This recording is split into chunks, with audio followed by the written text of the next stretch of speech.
Welcome back. It's just coming up to 7:26 now. 5 Just Stop Oil protesters have been jailed for conspiring to organise protests that blocked the M25 motorway over 4 days of disruption back in November 2022, costing the police a reported £1.1 million. Well, they include Just Stop Oil and Extinction Rebellion co-founder Roger Hallam, who was sentenced to 5 years in prison in what's believed to be the longest sentence handed out for a non-violent protest in the UK. Joining us now are former Scotland Yard detective Peter Bleksley and Ben Larsen from Just Stop Oil. I'm going to start with you. Good morning. Well, I'm going to go to you, Peter, first. 5 years, right? Just to give a sense, you've got experience of this, so do I. That's serious robbery, burglary. It's the minimum term for possession of a firearm. It's a heavy whack, right, for an offence of this kind. But to compare the sentencing of these protesters to other criminals is actually missing the point. We need to look at this in the round. And the cost of the policing this operation, these protests, £1.1 million, pales into insignificance when we look at the almost unquantifiable damage done not only to people's lives who miss funerals, hospital appointments, work and the such like, but also the damage to the economy and, ironically, the environment, as thousands of vehicles sat there on the motorway with people unable to go where they wanted to. Ben, what do you make of the sentences handed out? Peter's obviously made the point there about the cost because of the protest, the disruption caused. What's your view on these sentences? Non-violent protest is a central part of democracy in this country. And it's a really dark day for democracy, that you can get longer for... Not even... Because we need to be clear here, they weren't prosecuted for protesting. They were prosecuted for being on a video call talking about a protest that could take place. Mm-hmm. That was the offence here. And to get a longer term for that than violent or sexual offences is a really grim day to be in the UK. Can I just add some truth to the proceedings here? They were convicted of conspiring to arrange these protests. Right. These protests that happened were a direct result of the offenders conspiring together, plotting and planning what actually happened. Right. Ben, you say it's a dark day for democracy, and I hear you. Mm-hmm. But there are lawful ways of protesting, and lots of organisations do that. They could have done any number of things. You listen and hear what Peter says. A lot of people who would have been and were, in fact, affected by these protests were the least privileged people, those trying to get to work, to do a day's work, people who needed the help of the emergency services. You understand why a judge in those circumstances might pass a deterrent sentence, right? The sentence is not a deterrent sentence. And I know that sounds crazy because it's 5 years in prison mm-hmm. for a non-violent protest. But take Cressy, who took action and was sentenced yesterday. She's 22 years old now. She was studying music in Cambridge. She had a very bright future ahead of her.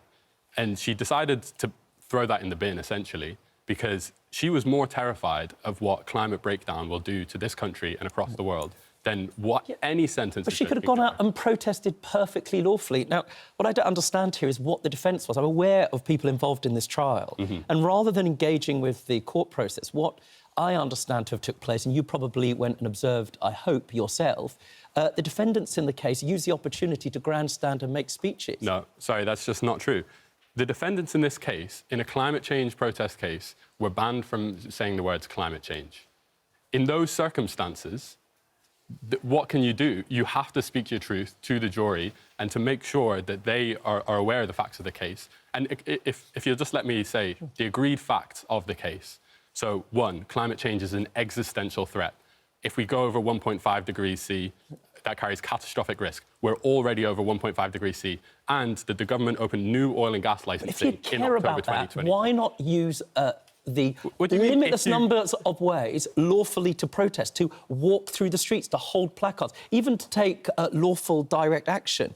What I don't understand here is, in this case, you're defending the legally indefensible. What was their defence? OK, necessity? well, let's look at why it's legally indefensible, because, as you'll know, what the law they were prosecuted under is a new law. It came on the books in 2022, and it was penned in large part by a group called Policy Exchange after receiving $30,000 from ExxonMobil. So you have an oil company in the US who pays for a private lobby group in the UK to write laws that imprison normal people like Cressy, Roger, Lucia, Lou, Daniel, and protect their private profits. It's gross. Well, God, they're not here to defend themselves. But Peter? Ben, I've got some advice for you and your fellow cult members. Lay it on me, Pete. And it's advice that many criminals and police officers and members of the judiciary, like Mr. Rinder formerly was, will be very familiar with. And take this with you. If you can't do the time, don't do the crime.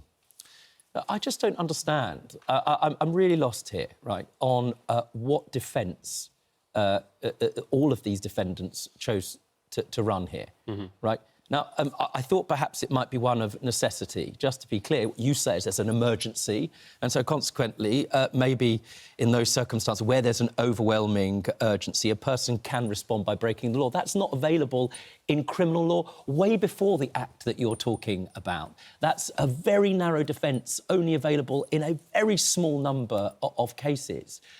What this group chose to do was to interfere with the lives of ordinary people when there was a range of other ways that they could have made precisely the very powerful point that you and lots of other Just Stop Oil protesters want to make.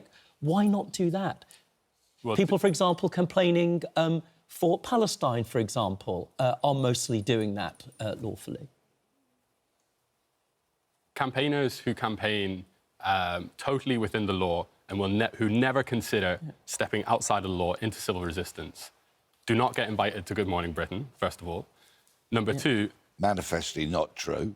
Well, they do get invited. We've had them on. Nowhere near as much, nowhere near as much. We've had them on. But the point is that when you're a young person in this country and you're looking towards a future where you know there's going to be increased floods, wildfires, sea level rise, droughts, famines, crop failures, at a certain point you have to look at the law and say, who is this protecting? Is it protecting ordinary people like ourselves, or is it protecting the profits of a few very rich companies, especially the old companies? You've made that point, and there's lawful ways of making it.